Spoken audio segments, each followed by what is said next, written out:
Voila, you for Gentile, you for Lova Kante, you for Maryland. Voila, you for Rewa Sessu.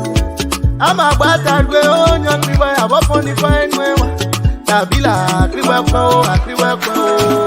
I love Liberia, oh yeah. Free land on liberty, Liberia, oh yeah. I love Liberia, oh yeah. They play for me and you, Liberia, oh yeah. I was raised in the swamp, but I chilled with my goons. Kept it on the low, but we fought for the boons. True son of the sun, I'm a prince in my own. Never gonna lie, me, I love LIB. Even though it's far, when we show 'em we can face it. It's not a prophecy, I know that we can rise again. Holding my hand, I hold in your own. United we stand, divided we fall. So that's what they say when I come with ball. When I chillin' on that side, and I get no bro. I got L to the O to the V and the E. If we fighting together, we can conquer this team. From the east to the west, then waving the flag from the north to the side. Yeah, I'm joining the team. You go where you pella, you love my crown. Who kill it? Who got it? I love Liberia, oh yeah. Free land on liberty, Liberia, oh yeah. I love Liberia, oh yeah. They play for me and you, Liberia, oh yeah. Mama was born, yeah. Papa was born, yeah. They hold us together, the honey boy, yeah. Nabalike na koya bake na papa kobo. Nabalike na koya bake na papa kobo.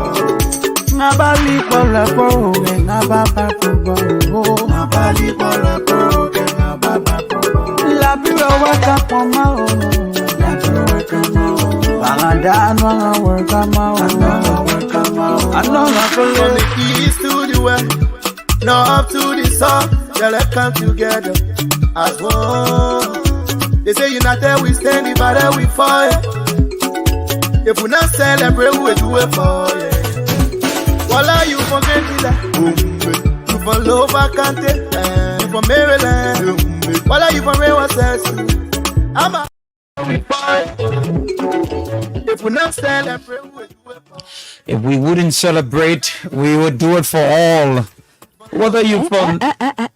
They said if we don't celebrate, who would do it for us? Oh, okay. So we have to celebrate. If we don't celebrate, who would do it for us? Okay. Who would celebrate for you? Oh, yeah. What's the reason they put it? If you don't celebrate, who would do it for us? Okay. All right. So if we don't.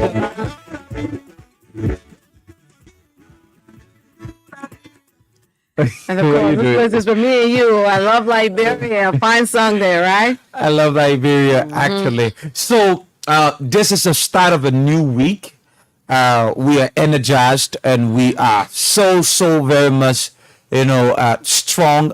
This week, we're starting a Liberian people job again. Our responsibility is to communicate the information to the Liberian people and to ensure that we well articulate everything that happens in the country. So we want to officially welcome you this evening to the program Open Conversation. Open Conversation is a 2-hour current affairs, a program that talks about the major happenings in the country, talks about how we can be able to build a human resource capacity and to be able to develop this country through the profound communication being discussed on this platform. We want to welcome you, our social media viewers, our listeners, whatever means you're using to listen and to watch this program. We say you are wholeheartedly and officially welcome to join us, and let's open the conversation with all of us interaction. Let me now invite and welcome my host. Good evening, and it's a start of a beautiful week. Yeah, thank God we're still counted amongst the living. We're grateful that we have another opportunity to be on this platform again this evening. Whatever way you are tuning via social media or via your radio, we like to say welcome again to Open Conversation. Let's continue to keep the conversation civil. Exactly. This evening, our prime guest on the program will be the representative candidate in District Number 6. District Number 6 hosts the Liberia Broadcasting System. Mm-hmm. And so we're interested in those people who are running in District Number 6. We know as of what's on the next website, there are 16 candidates running in this district Single where we district. find ourselves. And so the man who's running on the Coalition for Democratic Change ticket is our guest this evening on Open Conversation. Mr. Richard Singbeh is going to answer all of the tough questions this evening on our Open Conversation. Stay with us, please. So we're So going that to is what's it. trending today. Exactly. So Open Conversation has a trend and how we introduce our program. So we talk about the trending issues today. Over the week, the Liberian National Police graduated up to 675 new police officers who were trained, processed, scrutinized, and were accepted by the security sector. Now they have now been joined into the security sector to contribute and give their quota to the country through security. So we want to appreciate the Liberian National Police. And more besides, when I listen to our guest this evening, I think I'm kind of slipping out. Deputy Police. Very good on Jala show this evening. Operations. And very good. And he said Marvin Sacco. And he said that it is so good that we have these people coming on during elections time, so that the multiplicity of violence can be curtailed with the increased numbers of police we have in the country. So that was a good thing. We want to applaud the police for being so far-sighted and being so instrumental for bringing these new people on board to serve their country. Across Liberia, Niger's coup leader proposed to the ECOWAS that he will return the country to civilian rule after 3 years. And that proposal was certainly rejected by ECOWAS. ECOWAS wants Niger to be returned to civilian rule, and the coup leader is saying that he will do that after 3 years. And so that's where Niger and ECOWAS currently stand right about now. And moving forward, I think they're testing the bulbs of the ECOWAS leaders. Let's see what they can do, because they were threatening to move in there with force. Exactly. Is that going to happen? We will watch and see what happens. So he said, let's wait for 3 years before the moving move forward. So let's see what happens. Moving up, we talk about electoral violence. And you see, one of the reasons why we want to extol the police for graduating these people is that the increment of the numbers of police officers we have in the country now, yes, will be able to curtail some of the multiple violence happening all around the country. Here is it. Some unknown men just went to the PUP's headquarters over the week, and they removed the people's banner. We talked about the thing, I think, a couple of times now. The issue of electoral violence and electoral insensitivity is creating a serious problem in this country. You don't just go to people's headquarters only because you don't like, the president. And the PLP has a political bound with the CDC. They have reached an agreement. The leadership and the leadership of CDC and the leadership of the PLP, they have reached an agreement to express political ideas. The PLP has decided to support the CDC. Whether you are a member of the PUP, I'm sorry, it's a PUP, PLP, I'm sorry, the People's Liberation Party, People Unification Party, I'm sorry, the PUP. Some people just went and just removed the people's banner, and I don't know, this thing is leading to electoral violence in the country. And someone probably will be at that PUP's headquarters, will not like the idea and will want to retaliate, and it will end up into something about mob. So we want to use this time always to call on Liberian to stop these things. It's not good. Forget about people's political opinion. If the man supports the ruling position, forget about it. You got your own people you support and leave it. Stop tearing people banners. It's not good at all. And to get to our final trending issues, Charlene Bronskin accused the Unity Party partisans. Over the weekend was the funeral service of the late former deputy speaker Hans Bachu, who died or sometimes back, and his body was taken to Grand Bassa for burial. But again, at the funeral service, the Unity Party was represented, and other political institutions were represented because hence Bachu is politically affiliated. But on that funeral service, it was alleged that the Unity Party attacked the chairman of the CPP, who is Musa Ability, yes. And Charlene Bronskin spoke to the press, and she said those people who attacked Musa Ability are Unity partisans. And what is his name? The official spokesperson Mo Ali came, and he dismissed the statement coming from Charlene Bronskin. So these people are having their political disagreement. What of words? What of words? The same people, you see them.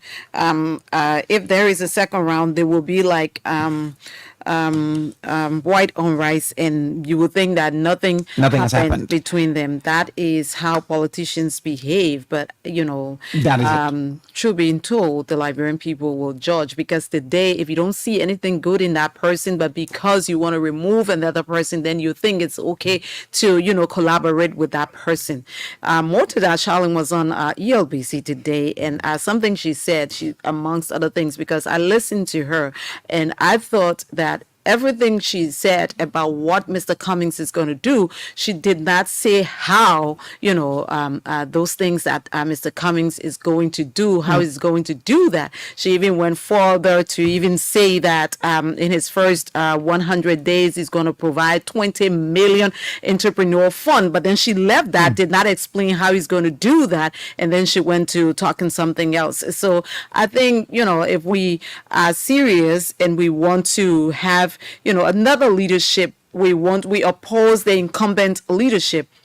Let us tell the Liberian people exactly, how we're going to do what we say we're going to do, because easier said than done. It's easier to say we're going to bring in millionaires, we're going to bring in factories, we're going to bring in concessionaires, we're going to bring in Jesus and whatever. How are you going to do this? For me, it's more important than just talk. People say talk is cheap. Exactly. And when people listen to you because you know how to propound the issues, people get carried away. But the main thing is about telling us exactly how you are going to make sure that Liberians feed themselves. How are you going to do that? Exactly. Is very, very important. Where is Mr. Cummings going to get $20 million from in his first, 100 days to dish out to people? It's too good to be true. But that's what it's important for you to tell the Liberian people exactly. You put that phone on silent, or you cut it off. And it's important to really tell the Liberian people exactly how you're going to do this, instead of just the same rhetorics over and over and over again. Yeah. I think it's important. So today, the former vice president made his appearance on Truth FM, and he spoke a couple of issues, and there are many things the former vice president said today while he spoke, and he was being quizzed by a couple of journalists who were there, and he was being asked about his childhood. How did he? That was a long story. I don't think we should go into that. Yeah, I thought that took half of the interview.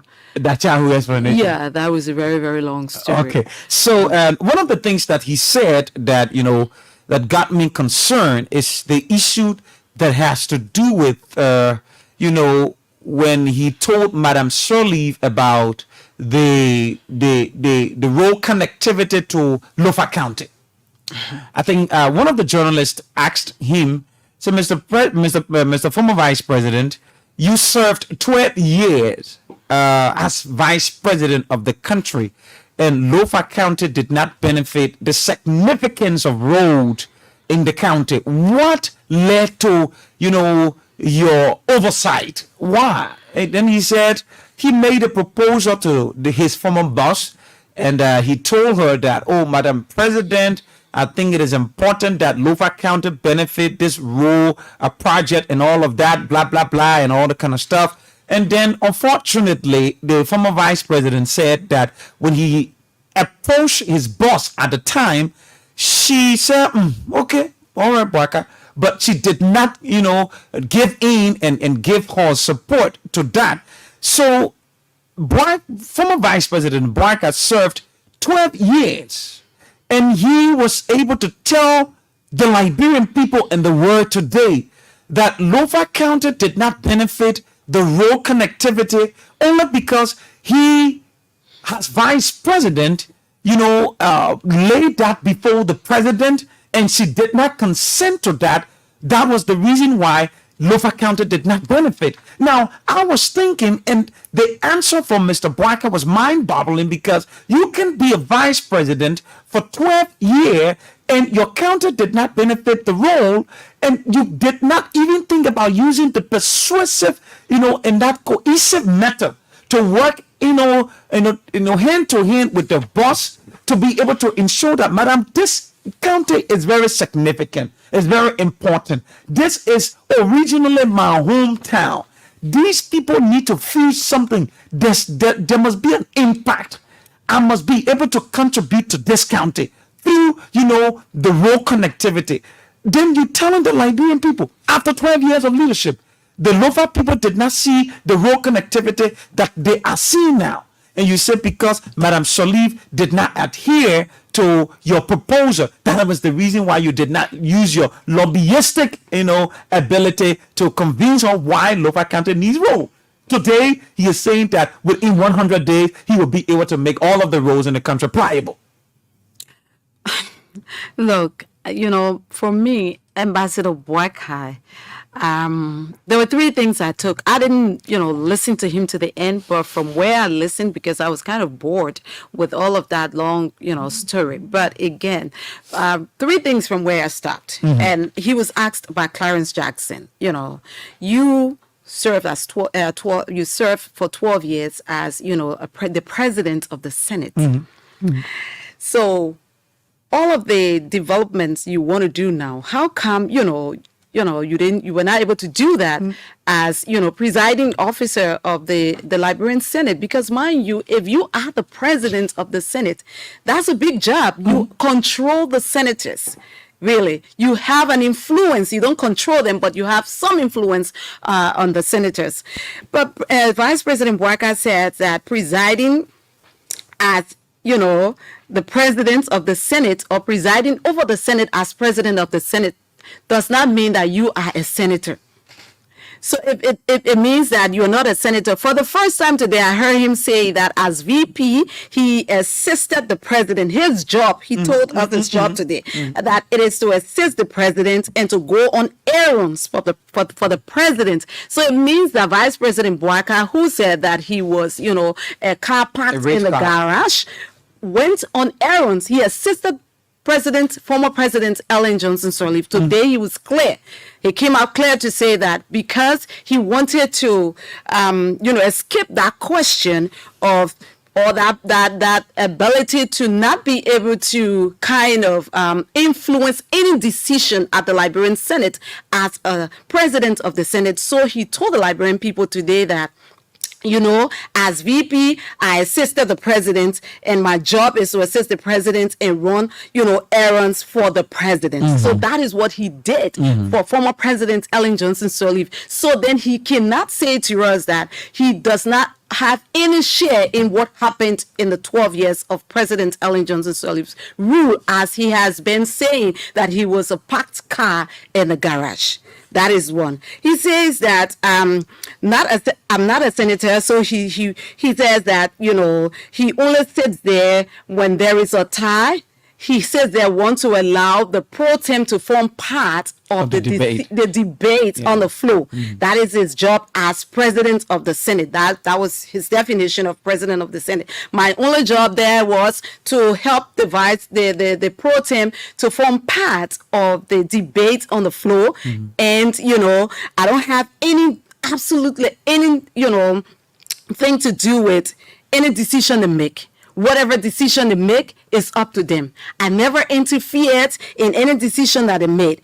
How in the world are you going to tell us, the Liberian people, that as president of the Senate, whatever the senators, and to even make himself look better, he says that even there was one time that the money that they gave me, my budget, my budget, the senator saw it and said, we want to add something there, but I just told him, I said, you know what, even though it came from, the executive. If the executive did not see that, something should have been added there, you don't add anything there. I think, it's sad because you, as the president of the Senate, if you were not influential in making sure that something went to Lofa County, your county, because you were telling the Liberian people that within the first 100 days when you are elected president, you are going to make sure that all the roads are pliable. How possible in the world is that? How possible in the world is that? It's not good. Nobody does that. 100 days is 30 days make 1 month, right? It's 3 months. 3 months and 10 days. And you're going to make sure that all the roads, you're going to connect all the counties, all the roads are going to be pliable. How is that going to happen? Where are you going to get the money from to do that? Where is he going to get the money from to do that? How is he going to do that? He did not say, though, but he escaped the fact that he was president of the Senate and he should have been influential, making sure that Lofa benefits or other parts of the country benefit, or he even talks to his, to the president. Make sure that you get the president to make sure that all the people, the senators, the lawmakers buy into your idea. But unfortunately, for 12 years, his county did not benefit anything substantial, anything significant. And you're saying that because you were just a president of the Senate who sat there because you wanted the pro tem to form part of the debate, but you didn't have any a power whatsoever, nothing to influence any decision. You were just sitting there. How in the world are you going to tell us that and you want us to believe that? You see, when I listened to the former vice president today, and he spoke, I was trying to draw a conclusive analysis on something we call the ability of influence. Now, this is the former vice president who wants to lead this country, who wants to provide, a leadership for all of us in this country. Now, if you served, he came up and said, we squander the opportunities, right? The word squander the opportunities. Now, this man said they squandered the opportunities. And one thing he said was that he was a raised car parked. Today, he opened up that his responsibility as vice president was to help the president, and he went on errands for the president. Mm-hmm. Now, if this man is telling the Liberian people that his responsibility as vice president is to help the president and go on errands for the president and preside over the Senate and make sure that the pro tem participates in the debates and discussions at the House of the Senate, then are you telling me the statement of being parked has a race car and all of these things he's saying, I see a total impalatability, to be honest. What is that? They don't work. They're not planned. They're not planned. Yeah, 1 minute you say something else, the other minute, 1 minute you say something, the other minute you say another thing. How can you be a car parked in the garage, a race car, and you go on errands? But you say your job as a vice president, former vice president, or a vice president is to assist the president. So you went on errands. Mm-hmm. So those errands you went on, how do you consider that? Then you come back again to say, they ask you as a presiding officer of the Senate, or president, of the Senate, you were not able to influence any decision for your county, Lofa, to benefit. You say, no, I'm not going to take responsibility for that because I was only there to make sure that the pro tem goes and form part of the debate. But whatever they said over there, whatever they debated, I had no taking it. Nothing. Exactly. I had no taking it. I did not oppose anything they said. Whatever they said, I allowed it to happen. How? That's what that's why I'm coming from the point of influence.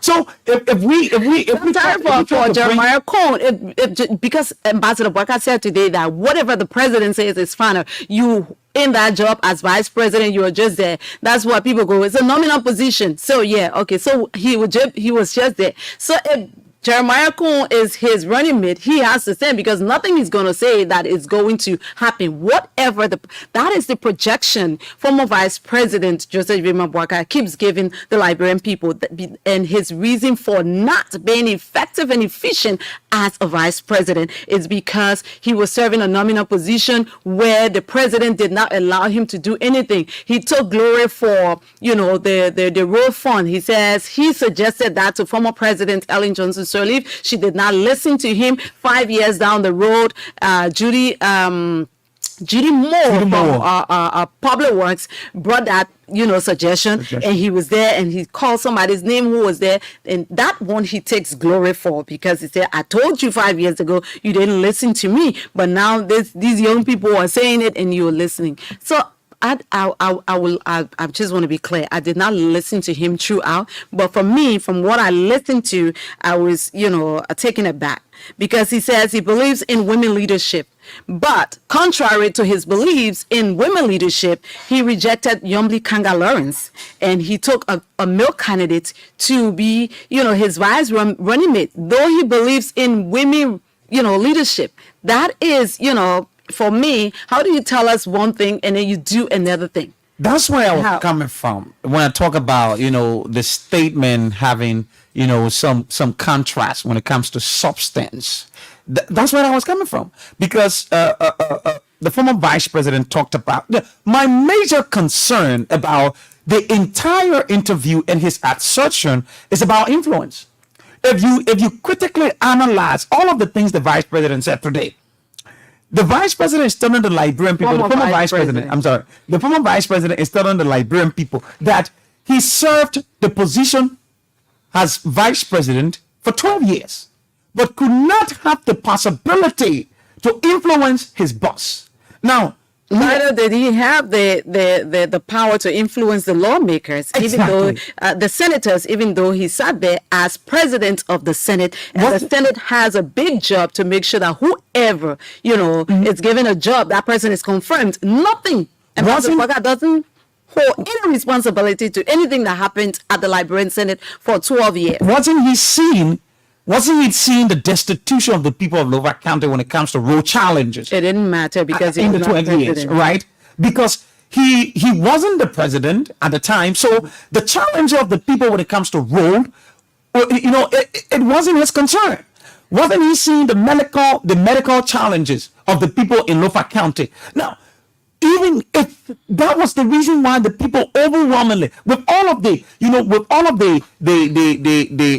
political rejection, with all of the political instability and the political silence being attributed to Lofa County under the 12 years leadership of Mr. Boakai, the people still had the political compassion, that will, that political ethnicity to say, let us see how best we can give this man a surprise.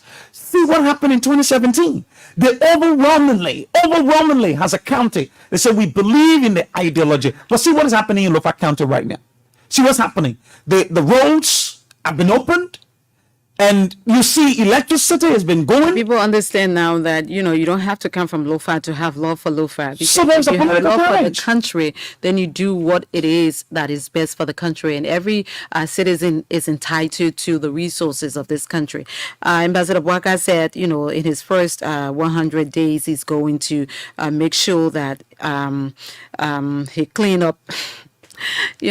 For me, he didn't give us anything much, because if you are a opposition political party, what is the alternative that you're giving the people for which they should leave the incumbent party? If you tell us that, in 100 days, you're going to make sure that the roads are pliable to every county capital, which of course, it's not a problem right now. That is a big lie you're giving the people. You can do that in 100 days. And he said, you're going to clean up Monrovia. Then he said, I'm going to make sure the government is in, make sure that many things people want will happen.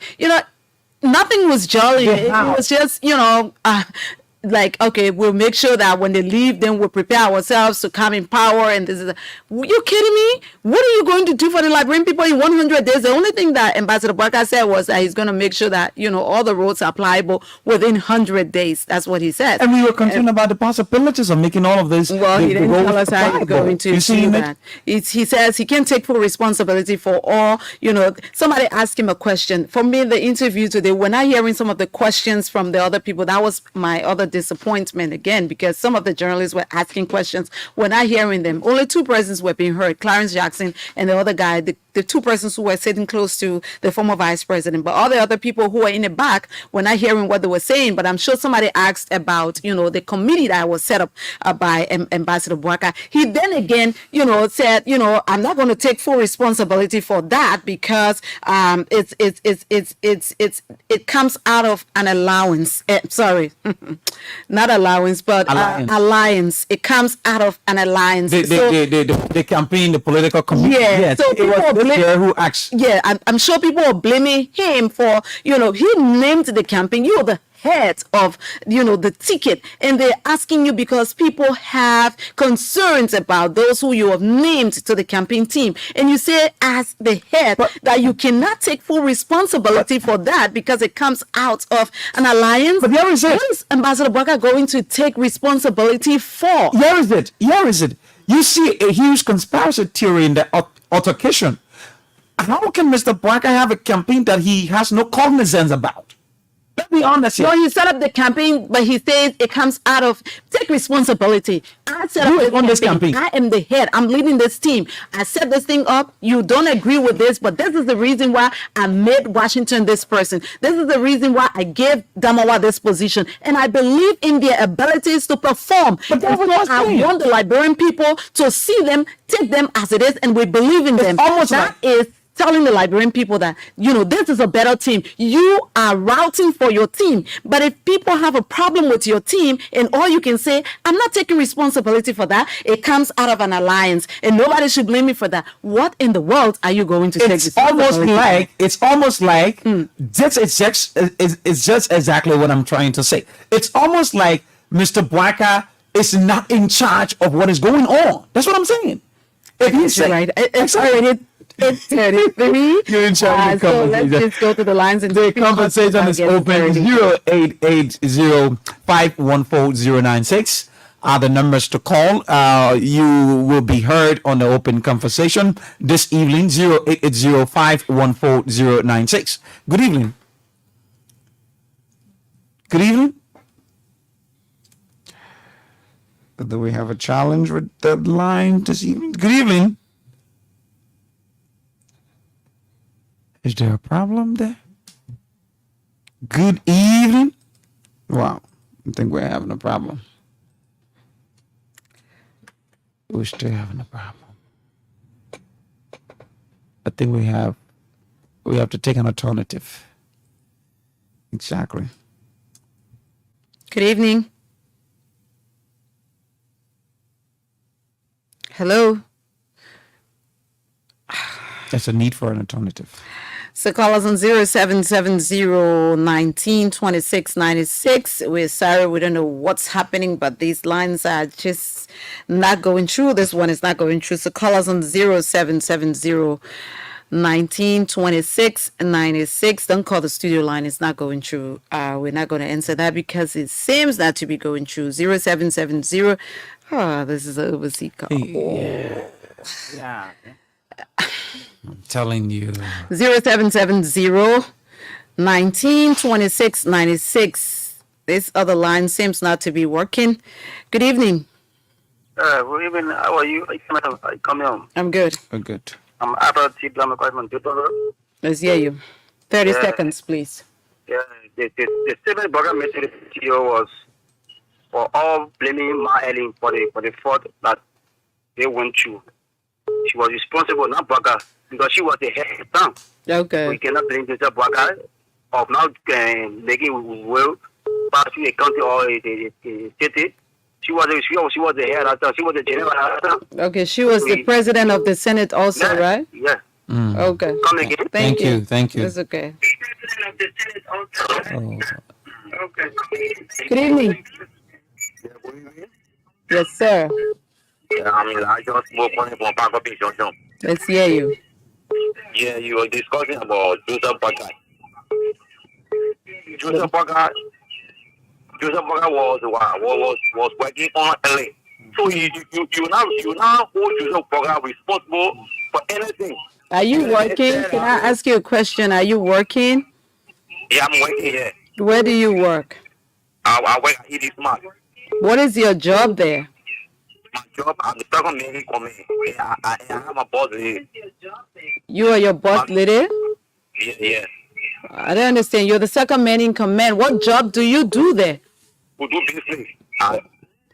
So whatever business you do, you blame your boss for any shortcomings, right? Because she's a head. She doesn't. You don't have specific job that you do. Everything is your boss. Specific job I do. For me, I'm a sales agent. Or you're a sales agent. Yes. So you don't think that Ambassador Boyka had any specific job as a vice president, right? Hello. Yeah, I get you. Joseph Parker, he wanted. What was his specific job? What was he? Why were we paying him all of that money? Why was the Liberian people paying him all of that money? What was his job? His job, he was a vice president. He worked on LA. So you don't expect what What was his job? I didn't say you work under somebody, and you just told me that you are a sales agent. That is your specific job. What is the specific? What was the specific job of the former vice president? The former vice president, he was the president for the Senate. Oh, as the president of the Senate, what does he do? What did he do? Yeah, what was his function? But you don't understand what he said. I'm asking you now. You who know his function. What was his function? His function was to work along with the Senate. And he was the president for the Senate. So his function was to work along with the Senate, but he said that was not his function, though. No, it was the function. Along he was the president for the Senate. He was there to work along with the Senate. Well, in your mind, what specific in your no. I'm asking you, in your mind, what specific work you think he's supposed to do at the Senate? Hello? I'm hearing you. The question is asking me, and I'm trying to. Hello? I'm hearing you. The man has a boss. And he said I'm not talking about his boss. I'm not talking about his boss. Let's leave my Elena. Let's go to his job at the Senate. I'm not talking about my Ellie again. I'm talking about his job at the Senate. You say he's supposed to work along with the senators, but he said that's not his job there. No, for me, alone. For me, I'm a university. I'm not backing Joseph Parker. I'm not backing him. I'll say you're backing him, but you said his job is to work along with the senator. He said that's not his job there. Thank you, yeah? Please call your phone back. Let me talk to another person back. Hello? Hello? Hello? Yes, hello. Yeah, are you getting me? You're live. Hello? Lower the volume of the radio behind you, then you will hear me, please. Yeah, are you getting me? I'm hearing you. Okay. Hello? I don't think you're ready. I'm taking 2 more calls and then we end this one. Hello? Hello? Yeah, this is Richard. Michael? Let's hear you. Huh? Let's hear you, sir. Yes, sir. Yes, madam. As a vice president of this country, you tell me that you have influence in your house if you propose your road project for you to Nova. You get me? You're alive, sir. Ambassador Parker said he didn't even want to be vice president. He wanted to be senator. But even though he sat there with the senators, he didn't have any influence over the senators as president of the Senate. I'm sorry. I would not agree to that because you the vice president of the Republic of Bureau, second in command, and you preside over the Senate. Tell me that you got that power. You got that power to propose the local rule on the table for the people to discuss it. If the people refuses, then you call the local caucus. Some people, they have the idea of drawing the Senate. Even the local senators did not support the former vice president. Thank you so much. Even the local senators who won't rule. He said you will not even talk to them about anything the people want to, they can do it. Hello. Hello. Good evening. Hello. Good evening. Good evening. You're my final caller. Good evening.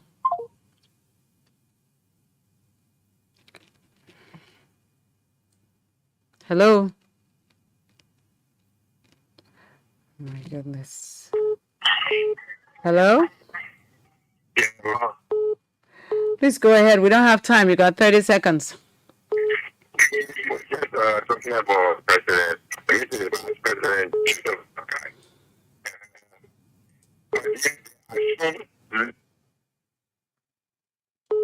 Hello? Well, I don't know what's happening tonight. I think we just need to, let's take a shot. Oh, you what?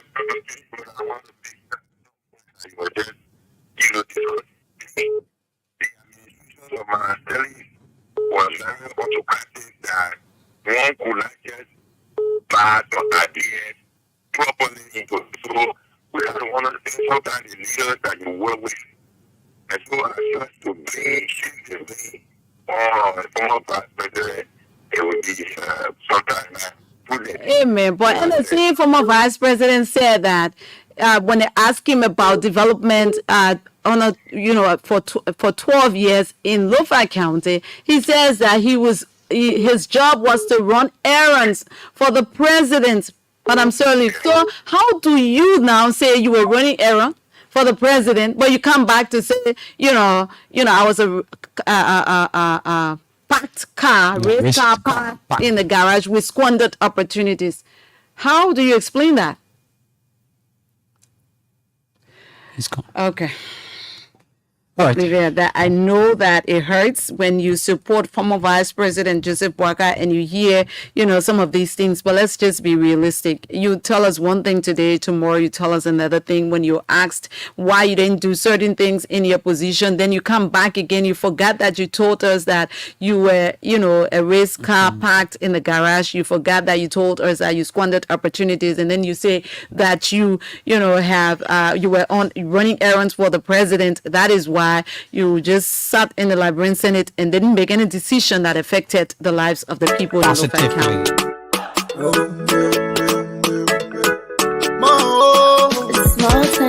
From the east to the west, north to the south, yeah, let's come together as one. They say united we stand, divided we fall. If we not celebrate, we do it for you. While you forget that. You from Lofa County, you from Maryland, while you from Rewa says, I'm a bastard, we own young people, I walk on the fine way. Tabila, I love Liberia, oh yeah. Free land on liberty, Liberia, oh yeah. I love Liberia, oh yeah. Play for me and you, Liberia, oh yeah.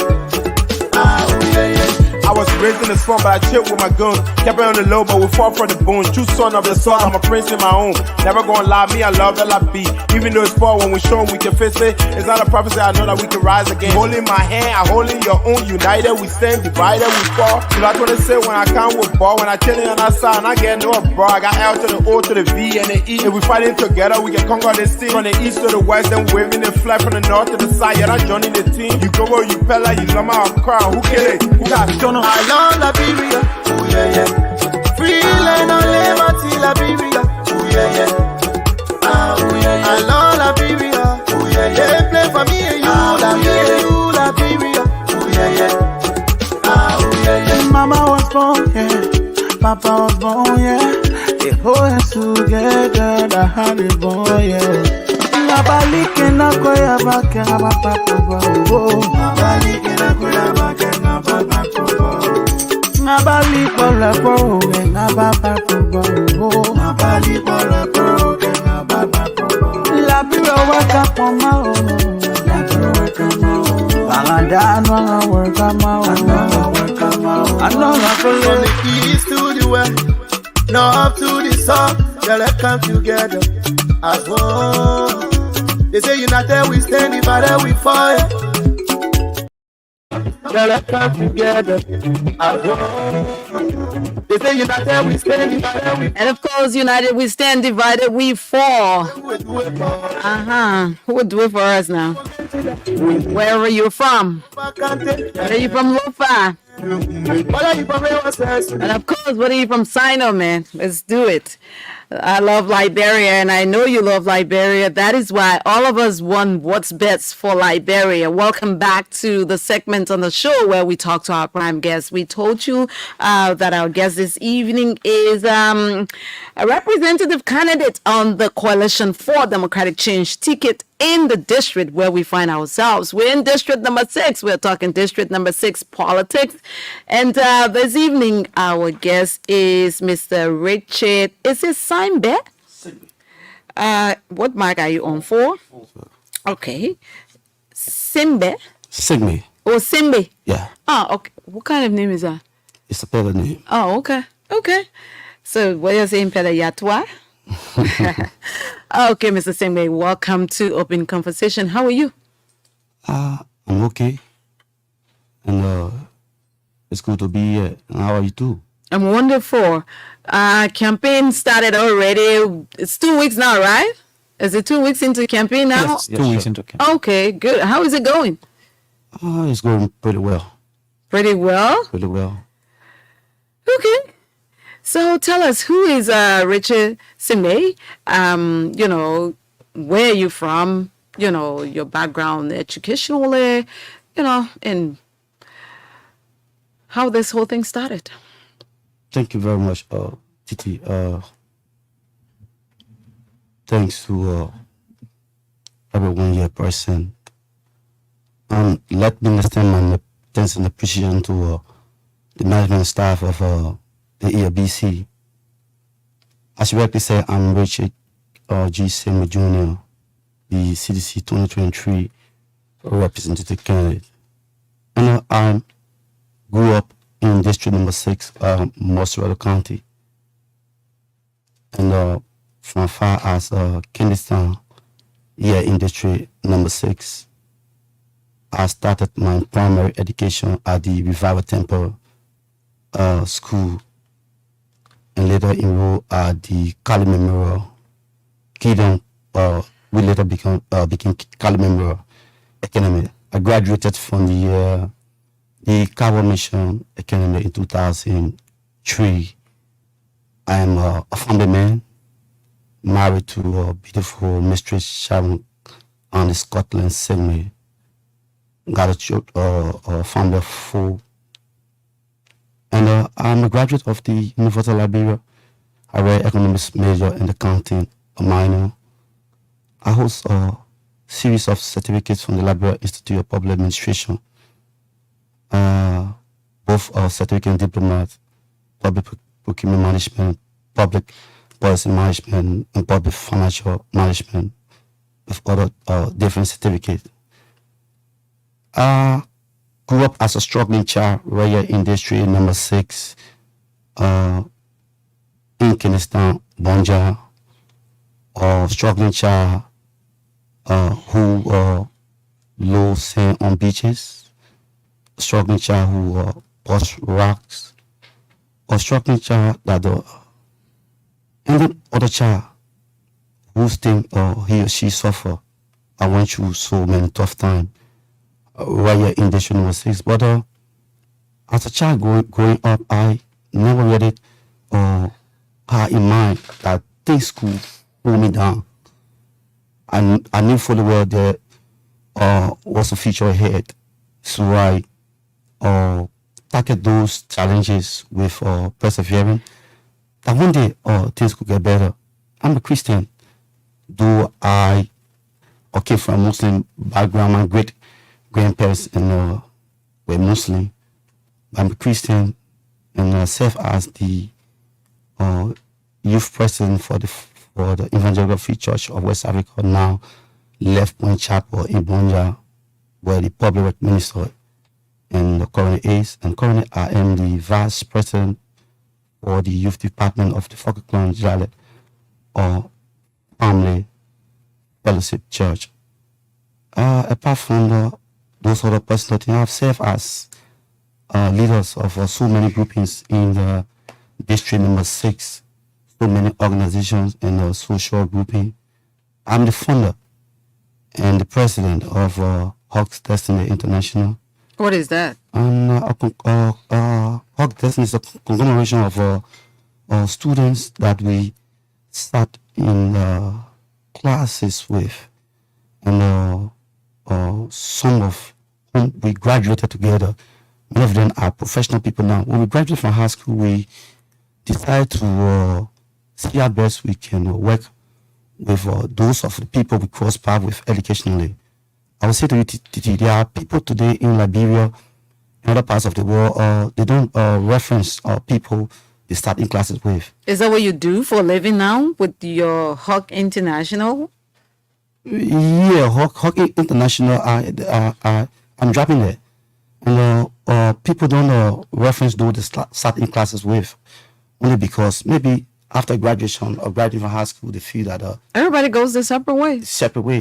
But we thought otherwise. This part, we all go our separate way because we go into the larger society. But we know that there was something. There's something that binds us together. That is we sat in school together. So if we thought otherwise that if Sister X, Can you come to the microphone? yeah, a we little thought otherwise that if Sister X graduated from this school and we were all classmates, and we found out after high school Sister X is not up to the task. She's not real or connecting with world challenges. Fraternity there, you're forming a No. Now with world challenges, we work in our own way to see our best to help her be educationally or morally or whatsoever. What gave you that urge to want to contest in district number 6? And correct me if I'm wrong. What is you're running on the CDC ticket? Yes. Have we had of recent any sedition representative in district number 6 that you know of recent? 53rd, 52nd legislature, has that happened? Okay, thank you, Titi. First, let me give the glory and give glory to the Congress for Democratic Change. That means the Coalition for Democratic Change. I tell Joshua, I'll thank you, President Joshua. Thank you for bringing this party that can look at a man like me down the dream to represent the ticket of the coalition.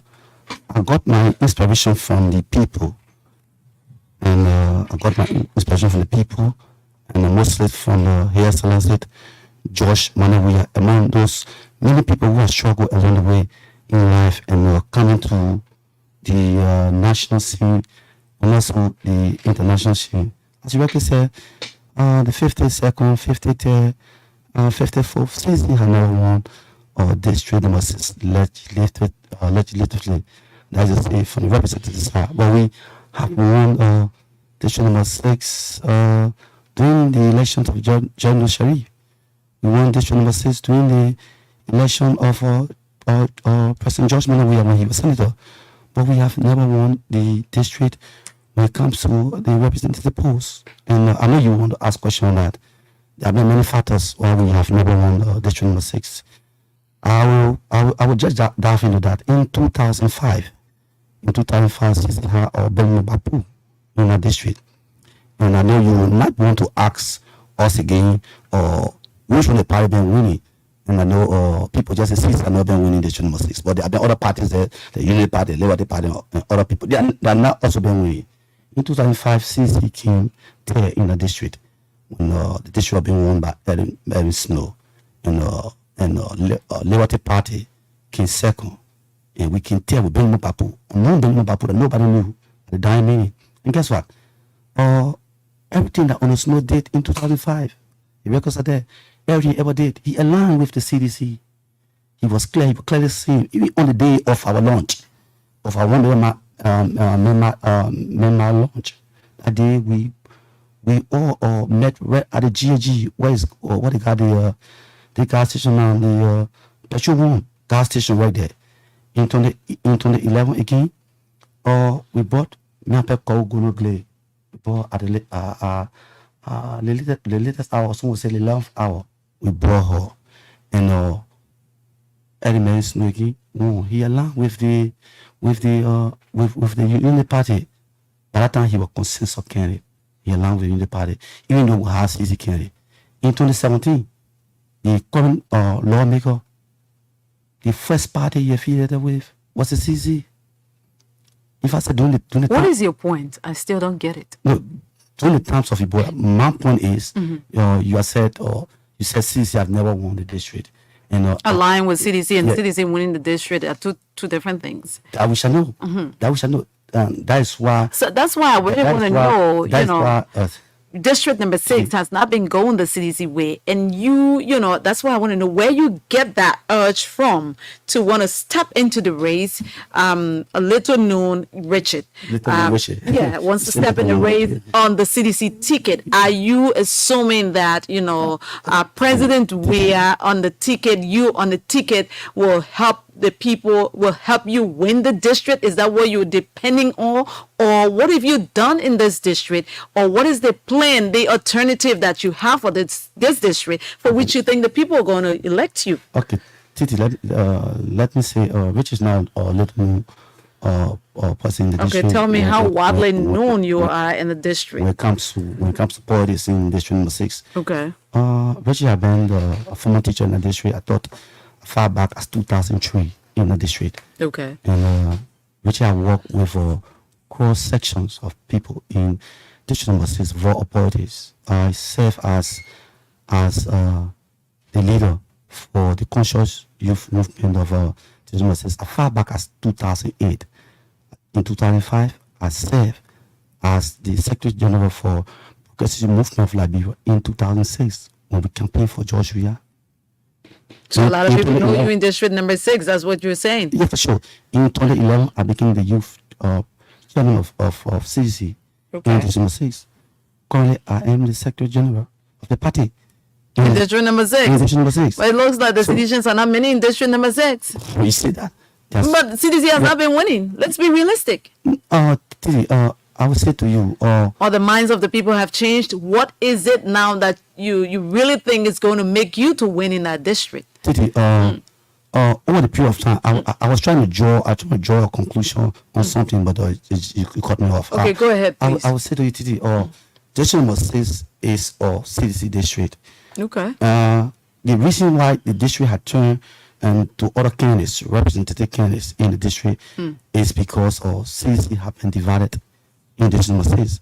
And many of those candidates we have been bringing in on the party ticket have not passed through the ranks far of the leadership that is from the downward train of the district, wherein registered came from youth or chairman. Okay, you went through the rank and file. Rank and file. Okay, so you were known. Yeah, known in the district, both the CDC and other parties within the district. We have gotten the zest to contest in the district from the strength of the people. Is the will of the people that brought us here. Even if we are elected by the special grace of God, for which we know we are going to defeat our opponents, but we are sure that being at the legislature will definitely be the will of the people. Our people will definitely be consulted on every other thing we do there. So I want to say to you, Titi, and our fellow listeners, that CDC, the Congress for Democratic Change, with the level of work that we have done in that district. What have you done there? Yeah, I would say to you, in district number 6, Richard Singbeh have contributed immensely when it comes to education in the district. Even when we were teaching, I started teaching as far back at 2003. For those of our people who are teachers, they will listen to us. There's something they call war, there's something they call defer. During the time we were teaching, when we were single or whatsoever, even our pays, our salary were being cut to pay people's school fees. And you think the people are going to reward you for that? We got some of them in the district who are family members. There are people out there who will be rewarded on that. We are advocated for better opportunities of our people in the district. Let me just hit a few things we have done. And in this number 6, when the Singbeh Public School was being broken down, dilapidated in the district, we spoke to the office of the president. We spoke to the minister, the deputy minister, Honorable Joseph P. Tour, called the community member, the Singbeh leadership, and they presented their plot to the office of the president. We want our school to be built. We want this. We want that. We want this. And immediately, the office of the president responded in building the school at the Singbeh Public School. And Mr. Tour immediately said to the people, send the buildings being broken down. What we intend to do is to refurbish the town hall for the student to start school automatically. Then let's go back to the Kennedy Bush School. When the school there was being, let's say, broken down, the ground broken down, but dilapidated, some would say, leaking or leakages or what have you. The principal there go and answer. She spoke to us. We contacted the office of the president, and that school was being refurbished. And you check in number 6. We brought the presidency to the people. We told the office of the president, the president cannot be resident of district number 6, and things are not happening, or things that are needed for our people cannot be done. We brought the office of the president directly interact with the people. You saw transformers. You saw so many things being done. And then number 6, there are so many things that George you have done in the number 6 that people. And you think that people will elect you because of what His Excellency has done in the district? Because we are part of those things. We never just sat at the back. Okay. We were at the forefront, making sure that those things happen in your district through the president. Yeah, sure. Okay, I want to ask you. There's 16. You guys are 16 candidates running in district number 6, right? Yeah, I'm number 11. You're number 11 on the ballot paper. Yeah. 16 persons running in that district. Isn't that a free ride for the incumbent? When you know that, you just need one vote over another to win the legislative seat in the district. Why are you guys, haven't you thought about that? 16 persons running? And if you are an incumbent, you have some edge, and you know that. How come you guys are so many running in that district? Aren't you afraid that it's a free ride for the incumbent? Titi, there are other districts, even like 20 or 20 some, 30 some more people contesting. I would say to you, it's not a free ride for the incumbent. The incumbent has to tell the district what he wants. Seriously, he has to tell the district what he wants. What are his lapses, you think? I will get to the lapses. In 2019, after this rally, war in 2018, 2019, he contested after the district made him representative in 2019. Contested to be senator. It's contested to be senator. And it was trust you to know that the votes he got in government universities. After winning 18,000 votes, he got a little over 400 votes. Running as senator. Senator in the entire Moscow, where he has. So what message do you think the people of district number 6 were sending to him? The people of district number 6 message was that his election in 2018 was a pure mistake. Really? It was a pure mistake. Okay. Yeah, it was a pure mistake. So even up to present, the lawmaker know within himself that these elections are not going in line. That's why he's scheming on the political parties. Yeah, everywhere you go, you see sedition. But you think he's scheming on political parties, including the CDC, right? Because he was out there when the president was out there in your district. So you call that scheming, right? He's scheming on political party, and it's not someone that can be relied on. he goes to sedition. He goes to sedition and say, and tell another, you can vote the president, vote me. He go to independent people. He go to people all up political party. He say you're adequate. You can vote. You can vote. You want to vote door, you vote door. You want to vote me, vote me. So he's not real. So what are his lapses? And I want to know what are your intentions? What do you intend to do for district number 6 when they elect you as their representative? Okay, Titi, I will say to you, district number 6 have been misrepresented by the Popotary.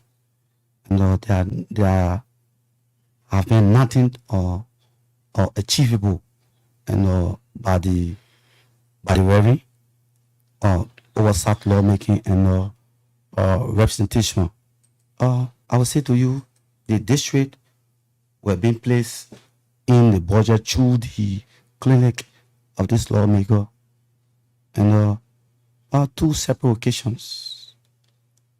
There were nothing show of transparency by this young man, and even when the budget. When the clinic will be removed from the budget, he started thinking against government. The district had never owned anything for herself.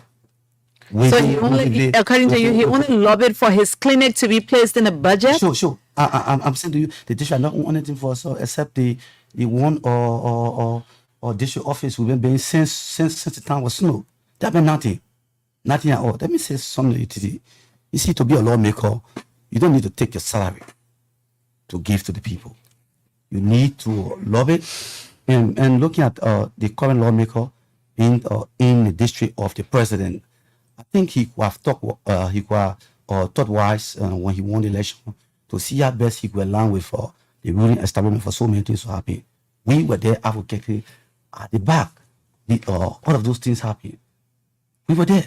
He could have done that. So you said since Reverend Anders became representative of district number 6, there is nothing tangible he has done in that district. Nothing tangible. So what are you going to do at the legislature when elected lawmaker for district number 6? Okay, Titi, let me say something to you. On my platform, I got health, I got education, I got transparency, accountability. Of that platform, district number 6, health-wise, I've never owned something, and I've never read it, and enter whatsoever health-related issues that would benefit the people of district number 6. District number 6 got an ELBC hospital. It's true, ELBC hospital have been given subsidy, but how are we, district number 6 resident or beneficiary to that? ELBC hospital and the fees are high. What has this lawmaker done to lobby with partners to bring other suppliers to ELBC hospital? He brought one ambulance. The very day the ambulance went for a while, the ambulance got broken down. So you're going to lobby when you're lawmaker to for ELW hospital to get what? Yeah, when we are elected, we lobby for ELW to budget like other entity or other healthcare. For ELW to be in the national budget? No, it's in the national budget already. Okay. Yeah. Money in the budget of ELWA will be increased, but we as lawmakers, we coordinate with ELWA for whatsoever money given to ELWA. District number 6, despite its entire country, should be given special preferences. What kind of special preferences are you talking about? Okay, I will say to you, Titi, looking at people from ELWA and workers at ELW hospital, they work there all through. The salary at ELW very low. We if we are elected and at the national legislature, we will talk to our colleagues to see how best ELW hospital, despite being given the money, to look at the incentive, to look at the daily, how they call it, the regular, the regular well-being of our people, and look at the citizenry of district number 6 also. I still don't get it when you talk about, looking in the budget of ELW, making sure that the people who work at ELW is not a government hospital. It's not right? a government hospital, but they are getting incentive from government. Yeah, subsidy but from government. if they're getting subsidy from government, it's a good thing. But what extra do you think that workers at ELW must be getting, because obviously not everybody who works at ELW hospital is a resident of district number 6. And if you say residents of district number 6 must get something extra, who determines who's a resident of district number 6 who goes to the hospital? How do you determine that? Okay, Titi, let me say something to you, quite frankly. I'm aware that there's so many people who goes at ELW hospital. They are not resident of district number 6. But we are setting a team specifically of those who are resident of district number 6. I'm talking about those staffs. Other people. Oh, so Yeah. you'll be doing pick and choose. Only the people who live in district number 6 now will be given special preference. No. If you don't live in district number 6 and you work there, then no. When I'm saying that those staffs, whether you live elsewhere or whatsoever, you be given a special preference or preferences. because you're in district number 6. Because the area is situated in district number 6, when they come in district number 6. Okay, so besides health, what else? We got health, we got transparency, accountability, and education. When you look in district number 6 today, you found you found 2 public high school in district number 6. You got the kindergarten high school and the preschool. There's one school that was being built by the former representative. That's a Maryborough school. Upper president, I'll say to you, Titi, that school is not even under government. When you go to that school, you see people sitting down on the benches. As a lawmaker, that Democrat school should be placed under government as a public school. When we work in the offices of Honorable Gabriel, when Gabriel built school at Peace Island, and he was, the man built the school, the man built the school. But clear to him, told him, Honorable, today you'll be here, today, tomorrow you will not be here. So that school be placed on government. You see how the school running now. Well, someone at the school, say, okay, I will pay for my pocket. Go at Maryborough. 2-3 months, people are not taking pay. So what are you going to do? We are going to make sure that the Maryborough Public School come to the status of other schools in the district and in the country and be placed on the national budget. Okay, what else? Yeah, the health, education, we talk on transparency, accountability. The young people, disabled people, market women. Yeah, What's your plan for all of those people? Yeah, firstly, before I come to the disabled market and what I feel, we got something bringing. We know we got the DDC. We got something bringing called the District Administrative Board. The District Administrative Board is a conglomeration of technocrats, professional people who will be placed in that bracket. That is, will be lawyers, there will be health practitioners, there will be teachers, there will be what a few. And we will make sure that our people in district number 6 will benefit from the DAB. That is the District Administrative Board. Let's say, for instance, we got a case or we got a health issue related to our district. You see, today people get sick and other things happen and they are seeking medical people other places. Firstly, we will get our own people here. We will work with. This person got SRT problem, and medically, we consult those medical people. What should be done? What is the way forward? They will advise us. For instance, we got a case ready to court. We'll get a league of lawyers under the DAB, the District Administrative Board. These are people we will consult. You see, for anything that happen in Liberia, all of say I come a lawyer, they go way in town to get lawyer. They want to do construction, they go way in town. We got people here who are construction engineers. They'll be contacted for all of our projects that we will do. We will contact them, except when it is government project being run by government. wherein they will bring their own people for our own things to be done here. Our people will definitely take charge. Okay. Okay, Mr. Singbeh, thank you very much. You said something very important that I want to bring your attention back to. You said, predicated upon the current representative winning the seat of representative, in order for the district should have been liberated, or these things that were expected to be brought back into the district, he should have aligned with the ruling establishment. I hope I'm correct. Sir? Partly. Partly? Yeah, but I was speaking on that. I say, I hope I'm correct. That was a partly. Okay. So are you trying to tell the people listening to you in district number 6 that if you win, or if you happen to win in the next election or this election or whatever election, because I know your quest to lead district number 6 doesn't stop here, it will continue. So if you win as Richard Singbeh, the leadership that would take over the country, that means you have to switch from your political institution to join that leadership in order for the district to benefit. How disciplined are you when it comes to party discipline? I'm very much party discipline. Let me say something to you. Can you get to the microphone? Yeah, I'm very much party discipline. Let me say something to you. There are so many things that Joshua is doing that any politician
Now you spoke, and more often you talk about the president impact in district number 6.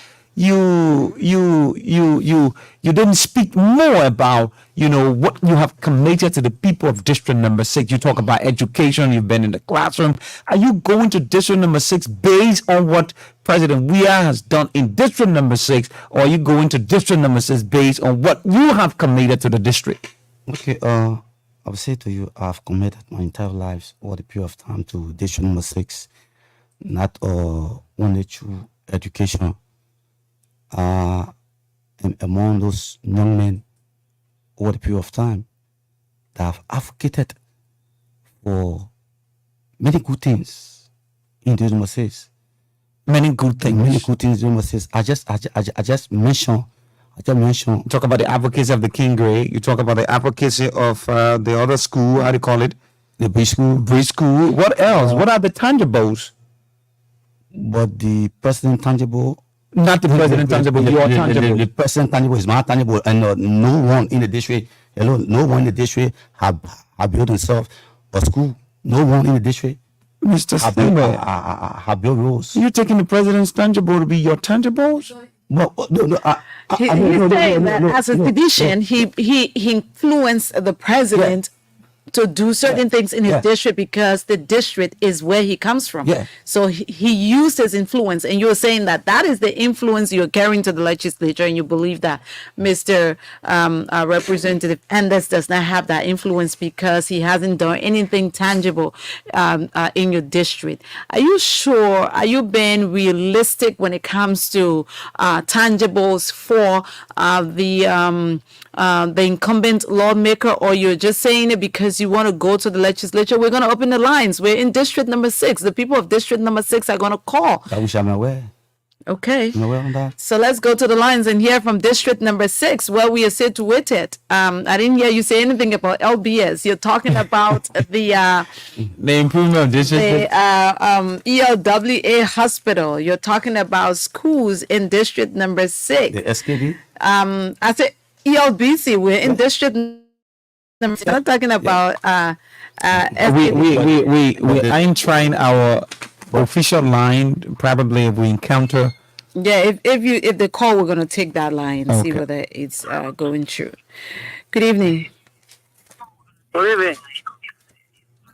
You have 30 seconds. Please go straight ahead. Tell us your name and where you're joining us from. Yeah, good evening. This is Alfonso Kisne. And I joined the national competition for my district resident. Let's hear you. Yeah, let me commend the studio again. In studio, the intention of Richard Gabriel Singbeh. So, Honorable Singbeh, I have a few questions for you.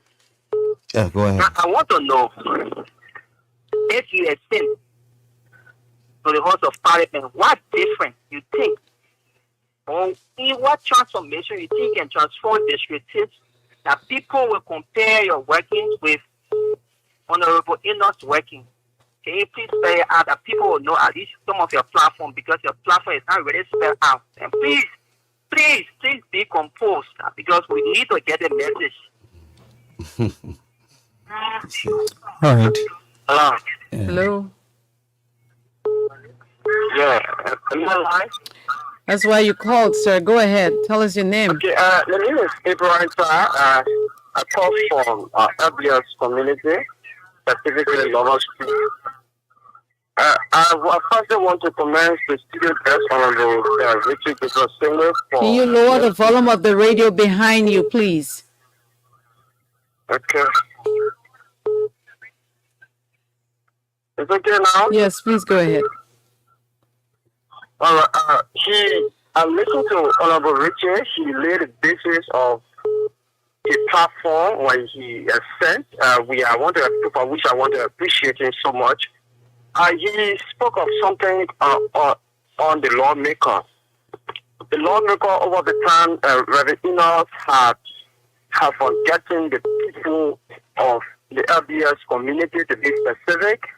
For we, Lover Street people, Reverend Enoch have forgotten the entire community. And we want to believe that Reverend Enoch had not done the people of District number 6 well. So we pray that comes with the platform that the Honorable Mayor just laid out. We pray that his sentences will be met. Okay. And by the grace of God, he will represent the true representation of the people of District number 6. Thank you. Thank you. Hello? Hello? I'm trying this other line, but it doesn't seem to be going through. Good evening. Yeah, good evening. Good evening. Sir, you're live. Please go ahead. Yes, this is E-Reggae TV back on the circuit, and join the conversation from a partner portion of the electoral district masses, most beside the Singbeh community at Kinistan. You know, I am so happy that the CDC has produced an ordinary person to head the ticket in district number 6. Someone that will win this district and be able to deliver us for action poverty. Can you imagine? We are in the same country being a panel. Our houses are leaking. There is no single toilet in this community. So, well, that your horse are leaking at the lawmaker come to posing on it. The issue of the lawmaker, representation. Lawmaking have what? So, when your horse leaking, what is representation inside that one a lawmaker got to do? He has what responsibility. He has to lobby for a resident. To lobby for you to post on your house? He has not about my house alone. What about the environment? Traffic come to this place. Now you're talking, but when you're talking about I am looking thing there now. The living condition is very deplorable. As speak now, there is no electricity in the back of this place. It's very dangerous. People check for oil on the road. And not pass the oil. Now you're talking. All and not done is to just socialize and marry. Beg you, please. You can socialize. When you call her, please go to the issue. I beg you. Hello. Hello? Yes, hello. Yeah, Mrs. Obidi, calling from station number 6. Let's hear you, ma'am. Yeah. Big thank you to our candidate in studio. We are you because why we know what you can do. You can't satisfy everybody in Liberia, but we know you are trying your best, and God will be with you. You will continue to do your best.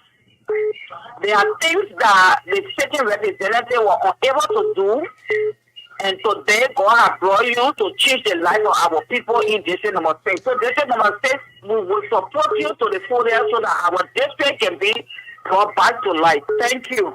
Thank you, ma'am. Yeah, please lower the volume of the phone. Hello? Sorry. Please lower the volume of the radio, please. Hello? Hello. Yeah, my name is Status calling and I call from District 4, so clearly specific to be. Okay. Yeah.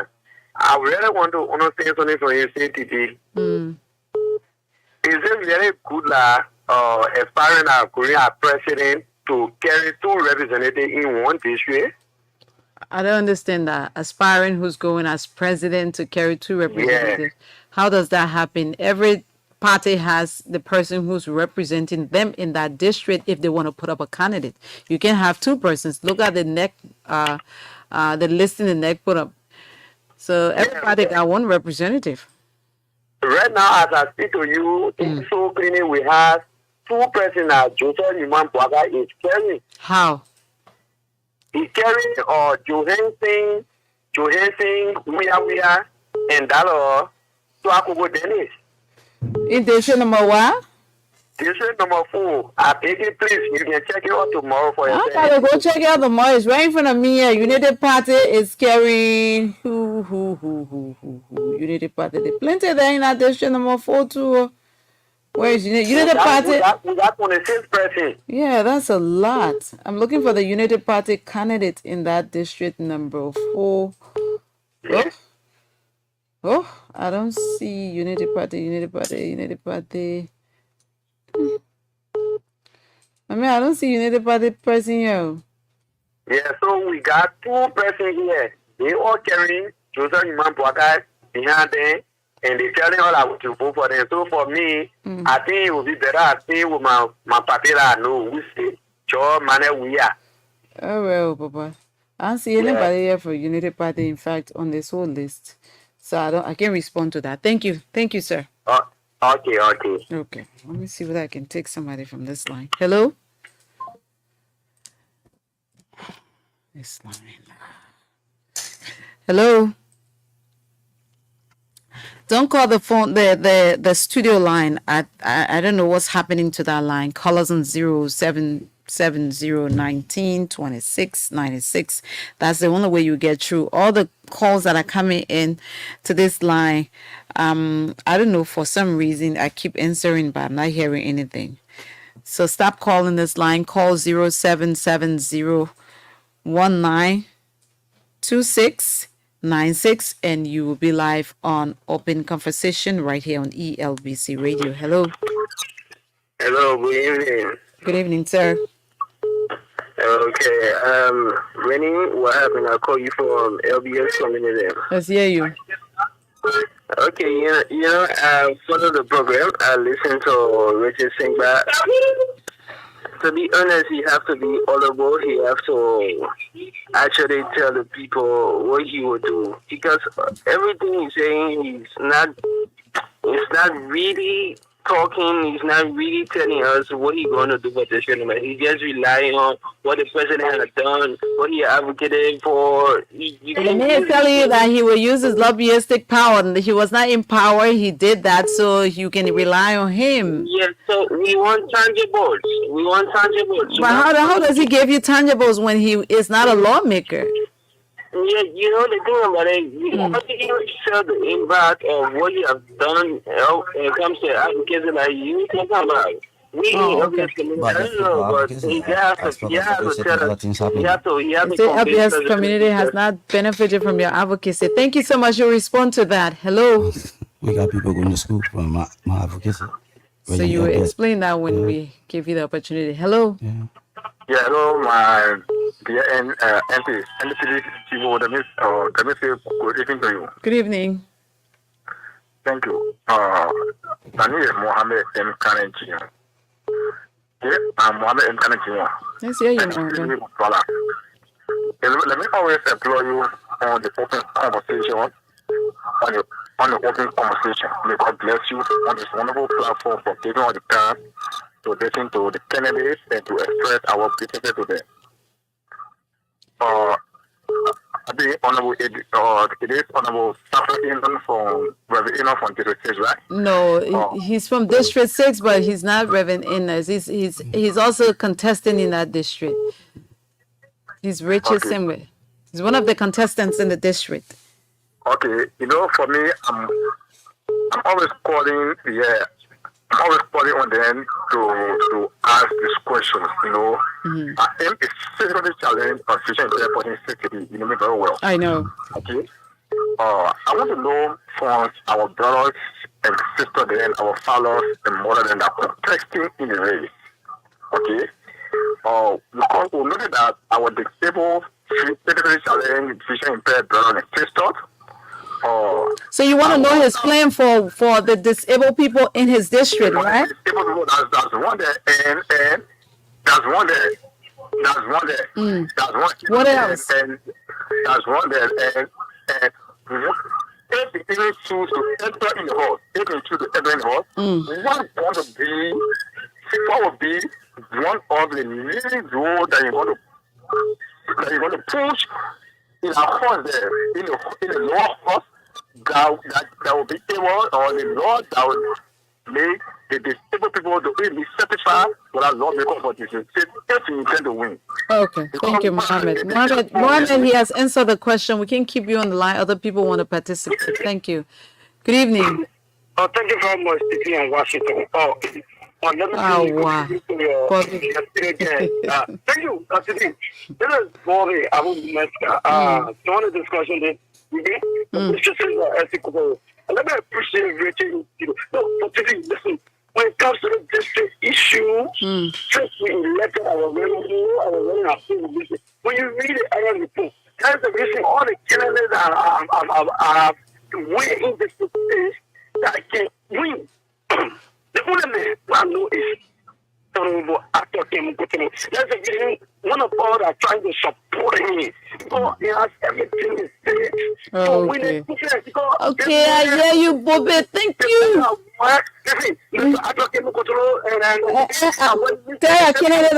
Can't tell me why you would do for the district. Now he's not a mouthpiece. Hello. Hello. Hello. Okay, let's hear you, Papa. Yeah, my brother is still. I'm a better man. The man didn't win. You know, good. You being good to that thing. He didn't win already. Thank you, my brother. All right, thank you. Yeah. Thank you. Hello. Hello. Yes, sir. Hello. You're live. Please Hello? lower the volume of the radio behind Yeah, you. my name is Ishmael Promo calling from Pate Seminary. Okay, Ishmael, let's hear you. Ishmael Promo. Ishmael, I don't want to hear myself, please. Then I will have to take you off the line. I Please. just want to call. No. Lower the volume of the radio behind you. Lower the volume of the radio. It's okay now. Yeah, better. Yeah, I just want to correct the man. He told us where the NL does not have anything within the district and they will start participating, have anything in the district. Matikula was located opposite Jamaica Resort and when you don't have a clinic from 0 years I clean to it. 6 years is absolutely free. I clean it. For riches does not have anything tangible within the district. Even this thing does not have anything want to become representative. Okay. So how they Okay. take the legislature to be? I clean it. Let me ask you a question, yeah? I end up being clean. Okay. So when you want to be representative, what is it that you need to have in your district before you can lead your people? Is that the prerequisite for leading your people? No.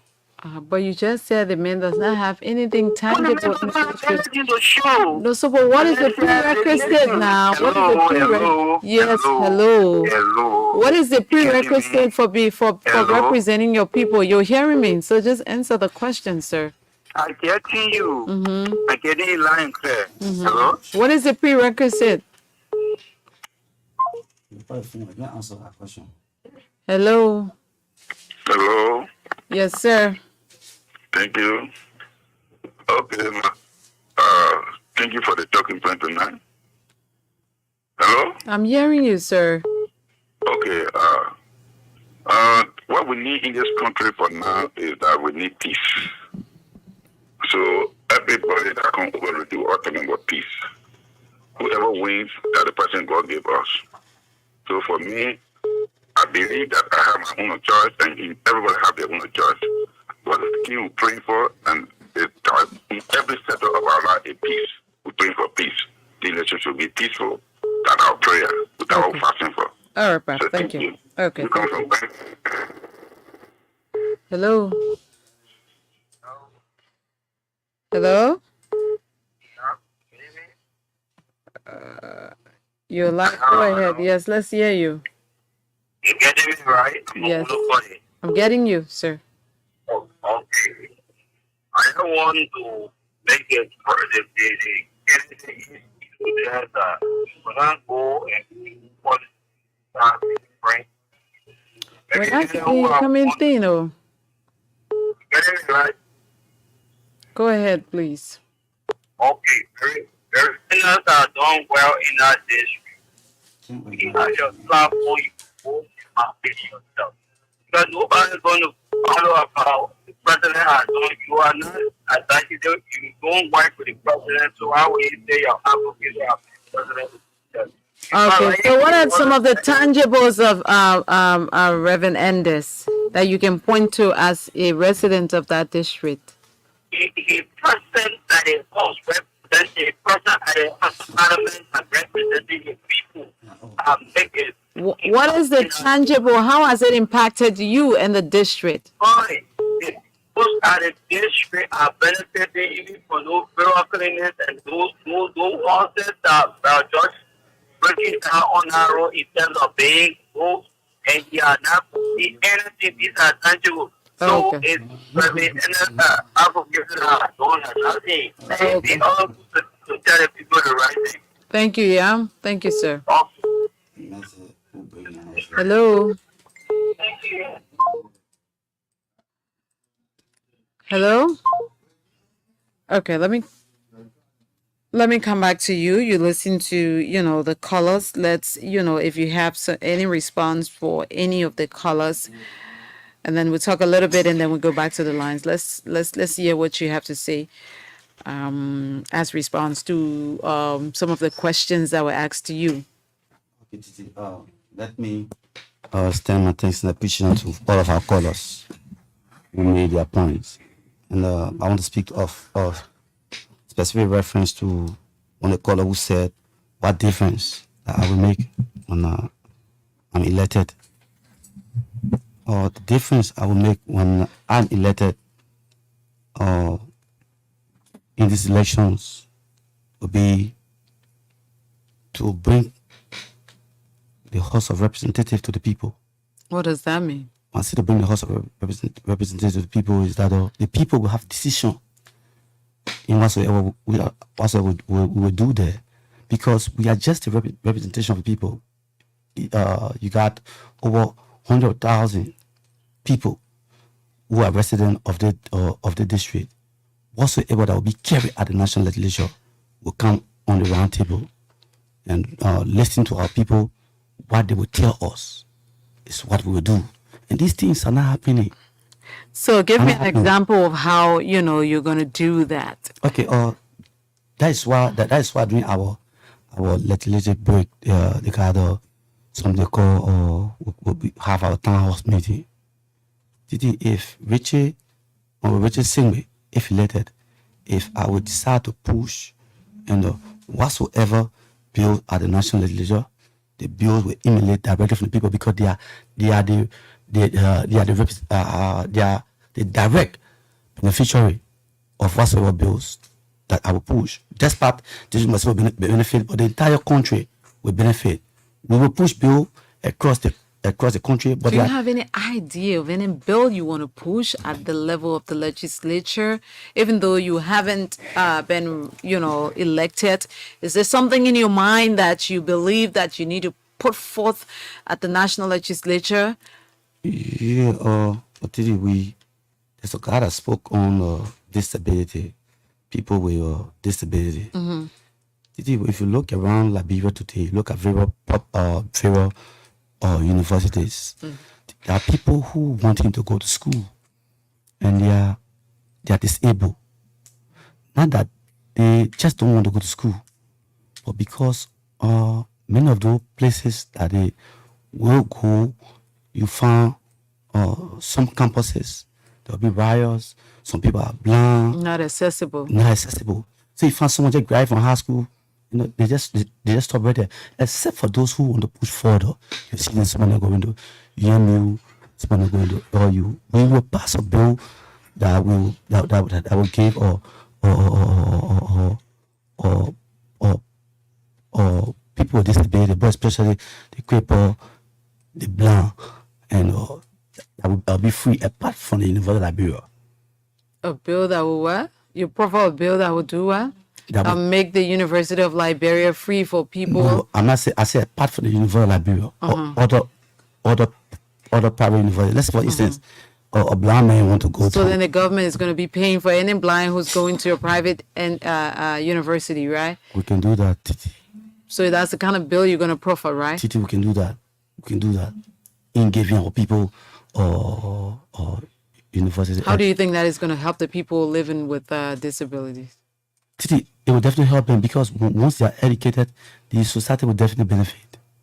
And they don't have to pay to go to private universities. So what is it with the University of Liberia for which you want them to have access to private university, and the government will have to pay when they can go to the University of Liberia free? Titi, even at the University of Liberia, and they will definitely go, which is free.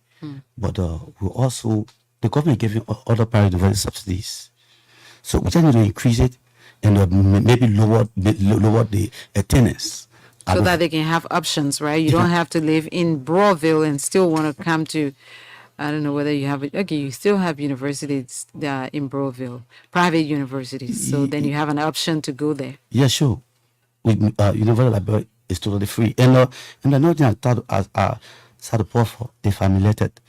You see, in Liberia, many of our people in Liberia don't pay taxes. See, in America, you see people say tax return. People pay taxes, and at the end of whatsoever period, there's a return. And there are so many of our business people in Liberia who pay taxes. we are going to put for a bill, and though it may not be immediate, we are going to put for a bill that people who pay taxes, they should get they should get return. Almost our taxes have been paid over the period of time. We should encourage anybody, anywhere, to pay their taxes. We appreciate the LRA and who is doing and extremely well in making Liberians and foreign partners to definitely pay taxes. And another thing I want to talk on today, at the University of Liberia, we got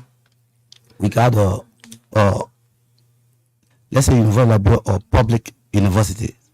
You got many of our people who are in the fields of entertainment. Many people who are in the field of entertainment. Everybody don't without necessarily do economics, accounting, or public administration. That people who in the field of entertainment. We are going to work with the University of Liberia or other public university to see how best or various departments can be created for those who want to do movies at the bachelor level. They can do it. Don't want to do music or entertainment. Let put entertainment in one package as a whole. We name it sport and entertainment. Those who want to do that will do it at the bachelor level. Sounds good. Have you answered all of the questions that were posed to you? Yeah, I think it was just one question that was being asked. Someone said, "What difference am I going to do when I'm elected as a lawmaker?" And someone asked, "Was it LBS? I know something. Someone asked LBS something." Somebody in the LBS community, they say you are not accessible in this part of the district. Well, someone say I'm not accessible.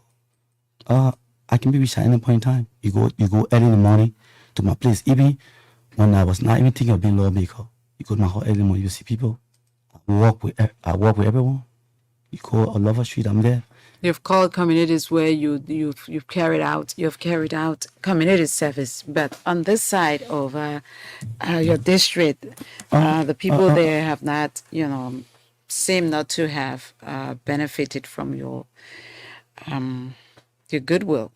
My goodwill. Okay, someone will say that people have not benefited from my goodwill. It's just that it's not something and that have been given yet now. Meaning because it won't happen now, it doesn't mean it can happen even next month or even tomorrow.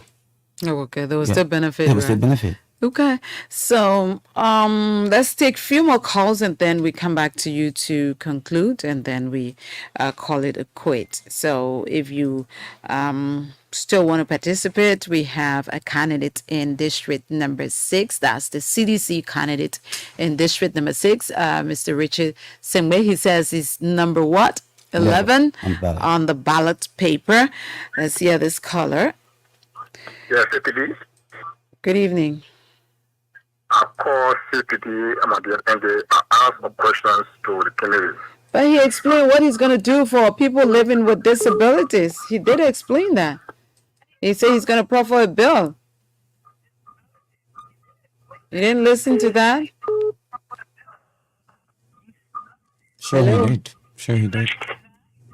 Hello? Good evening. It's terrible. If you call and you want to participate on the show, you have to lower the volume of the radio because we're getting feedback. Hello?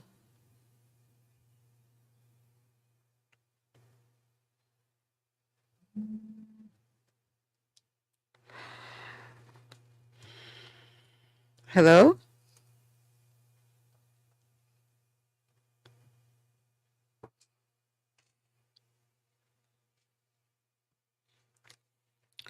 Hello? Hello. Hello? Hello. Speaking. Hi, Damien. I'm good. How you doing? I'm fine. Yeah, I want to appreciate our studio guest and that of you in serious debt. But my concern has to be like he has to be audible because he's going to represent people in that house. He has to be audible for people to understand.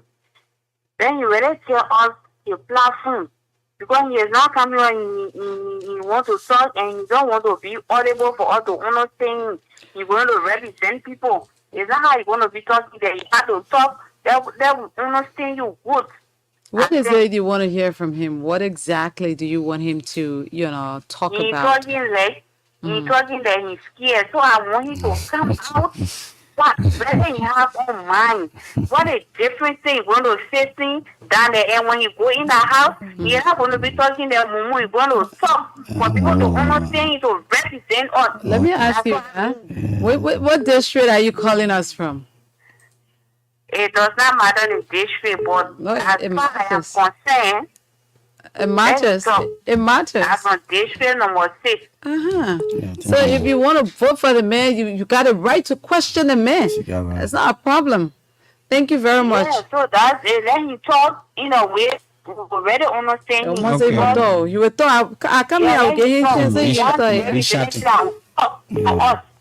Be yelling. No, the woman didn't say he should yell. She says she wants him to talk for her to know exactly Be audible. what he was going to do for her. Seem to be Hello, fighting. Hello, Sidi, how are you? I'm good. Thanks. Okay, I'd like to ask the honorable incoming representative if he gets to power. What are some mechanisms will he put into place to cut down the ghettos or to get rid of the ghettos that in district number 6? But a lot of ghettos in district number 6. Okay, And then good the crowd question. are so high. When the crowd are so high in district number 6, what will he see? What mechanism will he put into place to get rid of the ghettos and the cut down the armed robbery? Thank Thank you. you so much. Thank you so much. I can take one more call and then we call it a quit and come back to Mr. Singbeh to respond to your questions. So I am awaiting that last caller to come on in and then we go back here. This line is not I'm saying this line is not doing us any justice tonight. We're not hearing anybody on this Lone Star line. So if you want to be a part of the program, call us on 0770. Okay, the last person is on the line. Good evening. Hello? Good evening. Good evening, Titi, and good evening to yes. Good evening. I'm Benjamin S. Thomas. I call from District number 4, Marshall County. Okay. Am I open for conversation? Yeah, it's open. Let's go. Let's hear you. All right, thank you. Thank you for the same way he spoke very well, and I think he means well for the people of District number 6. And as a matter of fact, the same way cut across the district. I listened to him keenly on men who been sacrificing from 203 up to present. I think Honorable Singbeh need to be voted overwhelmingly in that district. He's a people-centered person. And I know that there's nobody to defeat Honorable Singbeh. Singbeh means well. Okay. There are people who call and say, 1 minute please. People who call this Singbeh, that's speaking, I think they need to use some maturity to open their ears wide. Thank you. No, you don't need to Thank go you. there. Thank Yeah, you just put your point. Thank you. Simple. Let's come back to you, sir. You listen to the people. Yeah. It's your time to respond to I their think you have two concerns. questions. The two concerns, someone talk about drugs, How are you going to work with the ghettos? work with the ghettos, and there will not be even ghettos. What? There will not be even ghettos. How do you do that? Okay. One that appreciates the president for making drugs non-legal. And like before, you don't find much ghettos. No. People are living their heart out. People talk about those of our guys who are disadvantaged. We got a plan for the disadvantage when it comes to those are taking drugs. Maybe these things are not been coming to our people's mind. There are older people taking drugs. There are youth taking drugs. There are babies born in ghettos. If we are elected, comes October 10th, 2023, by the special grace of God, we are going to work with those parents who are born in those children in rural ghettos and have a safe home for them. Who's going to sponsor that safe home? We are going to work for government. We are going to work for government to do that. Wherein those of the children born in ghettos can be taken to safe home because they are born in ghettos and their parents are taking drugs.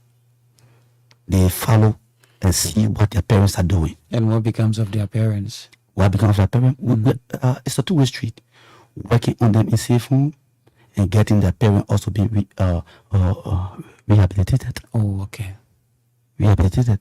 So we got a plan for that. If you go across the district now, just go to rural ghettos, you will see a woman taking drugs and breastfeeding her kids. You think that is bad? That's very bad. And you said there will be no ghetto.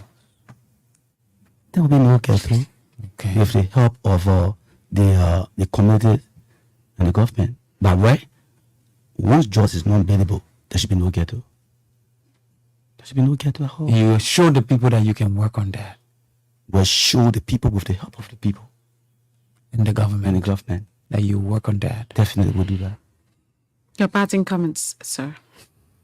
Yeah, I want to extend my thanks and appreciation to the LBS family and those of you here on the open conversation.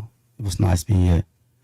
And all of our callers who made their concern from district number 6 and other parts of Liberia.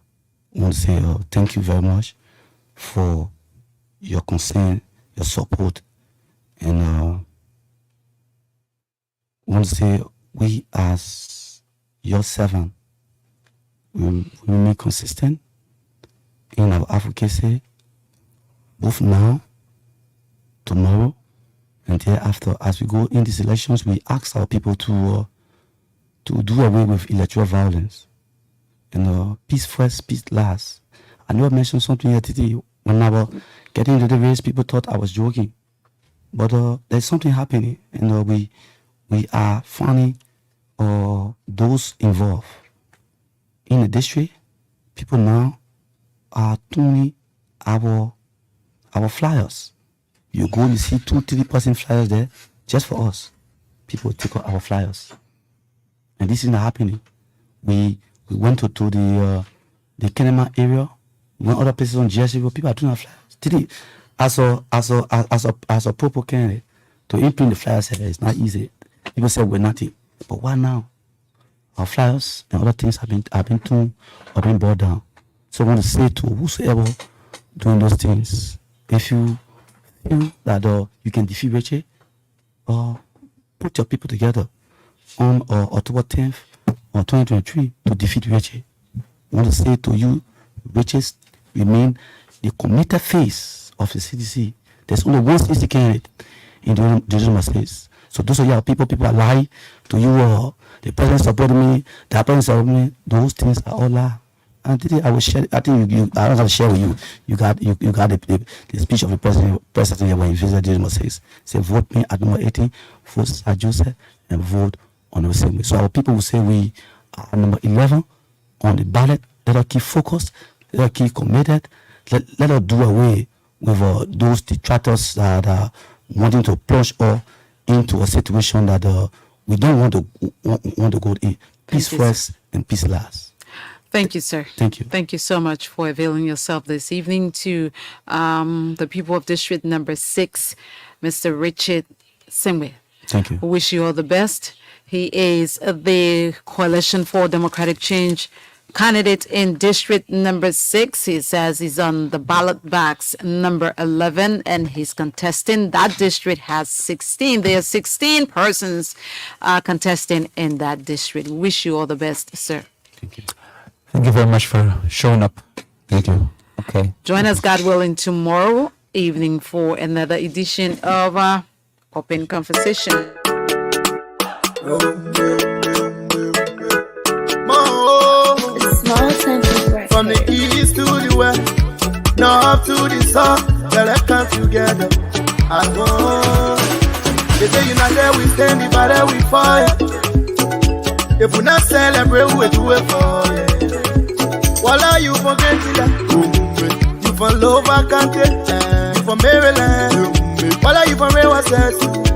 I'm a bastard, we own your river, I'm up on the fine way. Tabila,